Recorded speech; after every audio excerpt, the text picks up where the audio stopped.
Hey there, Scorpio. So this is, I think, quite an important and insightful 2-week forecast for you.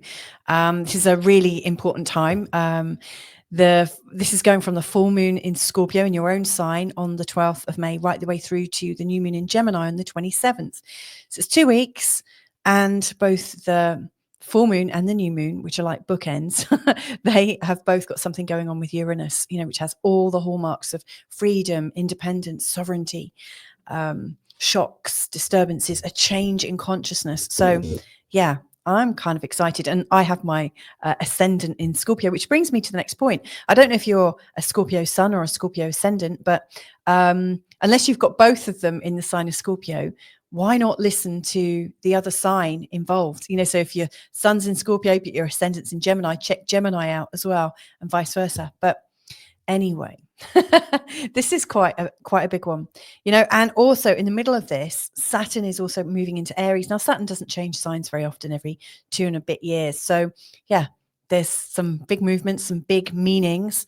And I'm really looking forward to cracking into this. Now, if you're new to this channel, welcome. My name's Louisa Munson, and Feel Good Astrology for me is just about my approach to astrology. I look at it as a place where we can go through healing, but also where we can clear some space to have a bit of an adventure, a bit of a party, and to sense a bit of optimism. That's my real goal here. So, to me, if it doesn't feel good, what's the point? If you've come back here, then welcome back. Thank you for coming back. I love that. Yeah. So anyway, the big questions in this reading are going to be, who are you becoming? Like what's going on with your identity right now? And how are you working with all the big changes going on in the world? And how are you internalizing them? What changes are you making yourself? This is a big time of change. So let's bring up my slides. Did I do that right? Yeah, I did. So normally when I do these readings, I spend a good 10 minutes at the start talking about the energy from the full moon to the new moon, and also talk about talk about it as almost like it's in your diary, talk about what's happening on these particular days. If you're wanting that part of the forecast, I've actually done it separately, just because I know a lot of people that watch these just go to the bit where I'm doing the Scorpio forecast. So if you want that part of your forecast, just check in the links below and the link at the end of this show, and you'll be able to go straight there. But yeah, what I'm going to be doing in this particular forecast is looking at a full moon in Scorpio chart from your perspective, and then the midway point from your perspective, and again, the new moon in Gemini at the end from your perspective as a Scorpio, or somebody with a strong Scorpio energy. So before I just bring these charts up, I just want to say a big thank you to everybody historically and currently who are supporting this channel, in all of your very kind and generous ways. I really, really appreciate you. Thank you so much. You make a huge difference to my life. So anyway, let's have a look at these charts. So I was saying that, this full moon is in this part of your chart, which is about your first house. It's about your identity. It's really very much about who you believe yourself to be and how people see you and experience you. And so the full moon coming into this part of a chart, whenever the full moon is going through our own sign, we tend to be a lot more vulnerable. We tend to feel like we're wearing our heart on our sleeve a little bit more. Our emotions are completely on display. So that's the first thing to watch out for, that you might be feeling a lot more sensitive than usual. Now, at the same time, obviously the full moon happens every time the moon is in opposition to the sun. So that's always going to be in an opposition. But Uranus is also there. Uranus in an opposition to the moon can really bring up a feeling of instability in emotions. So there is an instability, possibly a shock, possibly projections that you might be really feeling or people might be putting on you. I really think this first and seventh house dynamic in an opposition is really showing what we're projecting onto others and what they're projecting onto us. And in particular with Uranus and the moon, the shocks that go on with this. You might also be reacting to the very sort of blasé and carefree behavior of your partners. Maybe they're a little bit more spontaneous than you are, a bit more explosive, a bit more dynamic, a little bit more hard to predict. Maybe that's another reason why you're feeling a little bit sensitive as this is coming up.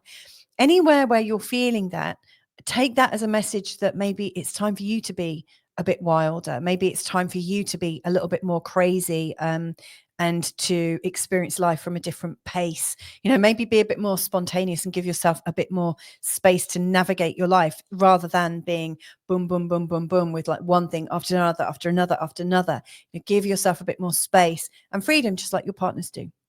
So that's definitely one of the themes. Now, you'll see here, it's not the only opposition. We've also got the Pluto-Mars thing. And this is the thing I really want to celebrate with you, given that I've got my Scorpio ascendant as well. And that is the two rulers of Scorpio, Pluto and Mars. They are coming out of their long-term opposition. So if you follow this channel, you'll know this, because I've been bleating on about this since October last year. These two came into an opposition. They danced around. They went into 3 exact oppositions. And now we're really at the tail end of it. Mars is moving out of this area of the opposition. And so from my perspective, I really think that there is a sense of celebration and a sense of freedom, So anywhere where you felt kind of tied up from what was going on at home, from the expectations of how you could be. Maybe it felt like somebody at home was controlling you a little bit and moaning, oh, you're not back in that office again, that kind of thing. Or maybe things have just been really hard and transforming at home, and you've not been able to get out so much into what it is that you do. But Mars up here is really showing, boy, have you been patient.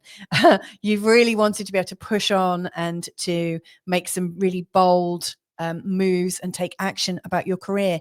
And now it just feels like you can really do it. Like the brakes are off, the handbrake is off, you're able to move forward. So, anywhere where you felt like tied back and unable to take that step, this is a really, really big thing. As you'll notice, by the time we're midway through this forecast, Mars is out of that opposition. And to be fair, right at the full moon, Mars is already moving out of it. So, this is a cause of celebration for you for sure. So yeah, like Mars is also in a very good position because he's in this long-term, beautiful trine with Venus right the way through this period, and also is in a trine with Saturn and Neptune, although that doesn't continue. Like as we get to the end of this, obviously Mars has moved out of that range. However, I think this is really helpful. We've got quite a few planets coming up here in this part of the chart, which is about how you manage your day to day, like from work and money and, all of your housework and stuff, your gardening and so on and so forth, childcare, and your health, like exercising, diets and all of that stuff. It's really not a very glamorous part of the chart, to be honest. However, there's a lot of activity there. Not only have you got long-term resident Chiron, who's been there since 2018. Oh, can't wait for that one to move. Although, yikes, he's going to be moving into the 7th house. But now we've got Neptune that's just moved in, and Saturn is moving in on the 25th. So this is an area where you're meant to be a lot more normal. This is a place where you get normalized, where you start to build up a story or a strong picture about how you do things. With Chiron here, I think we've been experiencing the pain of when we do things in a particular way. It really brings up the pain involved with having that sort of like daily diary, that daily routine, and that Monday to Friday existence.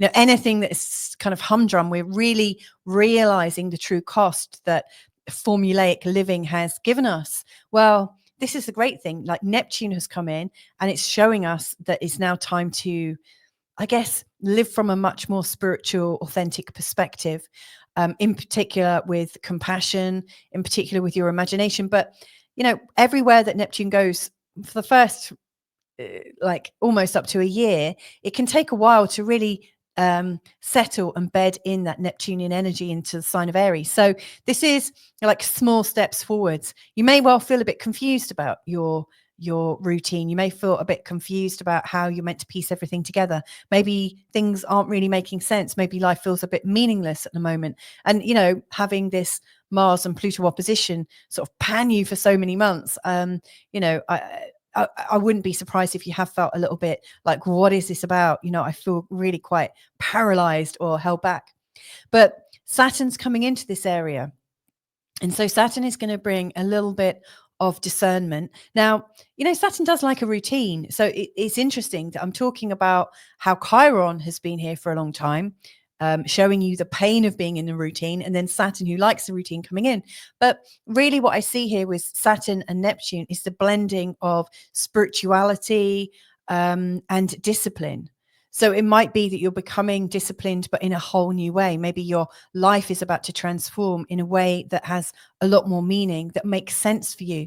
So really what I'm seeing is you're coming into a time of casting off anything that you see as being quite traditional and normal and fixed and almost banal, things that don't seem to make that much sense. And you're coming into a way of being that with some discipline is going to bring up a sense of, purpose. So I think this is great. And right now it's really moving with Mars. So what I would say is check in with your inner Mars, your inner motivation, your inner motor, your inner engine. How are you feeling? Like, if you're feeling revved up, that's why, finally the handbrake is off. You can move forwards and start to build the kind of life that you've been dreaming about. So that's all really good. Now, as this moves on, what you'll see is we're coming into this time, this sort of preparation time. You can see around the 20th, the moon is heading into Pisces and the sun is moving into Gemini on the same day.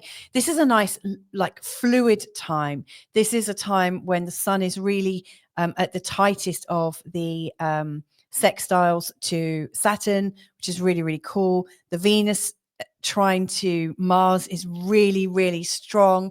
And so there is this sense that we're moving into a new picture and we're able to start to piece together what this might look like. And then as we're coming into this new moon in Gemini, you can see we're left with this beautiful stellium here between Uranus, Mercury, and the new moon, going from Taurus to early Gemini. And we've got this lovely area here as well of the North Node, Saturn, Neptune. And I've also included Ceres in this too. So you can see the energy at the end, at the time of this new moon, is really flowing. These lovely trines here from Mars to Venus and Chiron. Things are moving. We're able to process things. So what does this mean? So to answer that, I'm just going to take a step back again. So as this is all coming in, there's a couple of dates I want you to pay attention to. And the first one is, and they're both on Saturdays. So there's Saturday, the 17th of May, which is the day of the Uranus cazimi, and Saturday, the 24th of May, which is the date of Mercury conjunct Uranus. And what this means is on the 17th, the Sun and Uranus come together. And then on the 24th, Mercury and Uranus come together. So both the Sun and Mercury, who are in this beautiful new moon stellium, they're getting inspired by Uranus. So Uranus is that planet of freedom, truth, consciousness, change, like a real need for change, and a real need for independence, this need for possibility and freedom, like to be able to see a beautiful broad vista. That's how I'm seeing it. So leading up to the new moon, what's really coming out is this sense of adventure. In particular, on the 17th, when we've got the Uranus cazimi, there is this opportunity for you to get this new insight, this deep new insight, this almost a channeling, this sense of what your new truth is. Now, this is happening in the 7th house. So it could be a new truth to do with partners. If you're single, it could be how you meet your partner. If you're in a partnership, it might be, what is this new collective dream that you're both signing up for? And then as it comes to the 24th, and Mercury comes into the conjunction with Uranus. These are two intelligence, consciousness, thinking-based planets, and they move. They're really both active. So this is a really unattached, lightning strikes kind of energy, where our capacity to think and to know something could be really shocking us awake. It wouldn't surprise me if around this time, lots of news is just revealed in a great big dump, like this dump of quite shocking information, because, Uranus and Mercury are quite shocking, especially when they're together. And of course, there's the whole idea of communication. And so as we come into this new moon, whoops, that was the new moon chart. There is the energy of shock, the need for change, so that you can live by your own independence. That sense of, yes, this is the clearing I need. This is how I'm going to do it. This is my goal, straightforwards. As Mars has moved off, it's like woohoo! So everything is moving forwards finally. And then this new moon is, I think, helping you to take yourself from one level at life to another. It's showing you what the next step involves. Now, the 8th house isn't necessarily easy. It can bring up a lot of blame, shame, guilt, and anger and insecurity. So anywhere where you have got feelings that might be in resistance to your new change, they are likely to come up. So, it might be helpful to expect them, actually, so that when they come up, you can say, oh, hello, I was wondering when you were going to raise your head and resist this new sense of openness. But treat your resistances as friends. Don't see them as enemies, because this could be a time when you really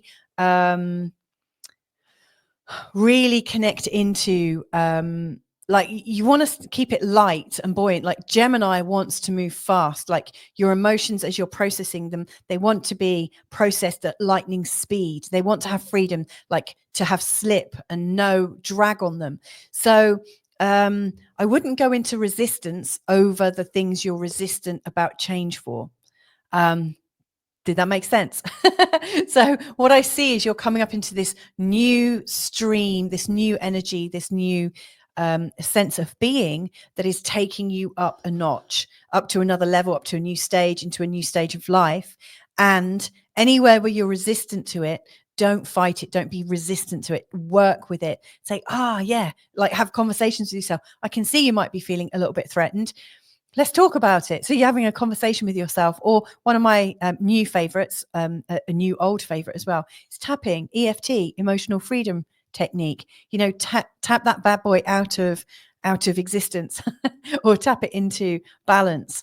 There are so many different tapping videos on YouTube right now, so you can absolutely pick that up. Just put in EFT, how to get rid of resistance on change, or how to accept more change, prepare for change, that kind of thing. So to take it right back, to dial it right back to the full moon in Scorpio in your sign on the 12th, you are going through this shift in the new identity that you're feeling coming in, based on the need to live a life that has a lot more meaning and purpose. It feels like the brake is off and you are zooming forwards again. And that to do this, there's this new slipstream of consciousness that's coming in, and you're getting ready to integrate it and to transform. So this is huge. So anyway, I'm going to leave that there, Scorpio. I hope that's helpful to you in navigating these times. And if there's anything I can do to help, for instance, if you want to book a consultation, or if you want to join the membership, there are 2 extra forecasts that you would get. Actually 4 that you get every month for your sign, and in fact for all the signs. So you could check out, where your ascendant is, where your sun, where your moon is, and so on and so forth. But anything I can do, all of the details are below in the description field. So anyway, have a good one, and hopefully connect up with you real soon. Bye for now.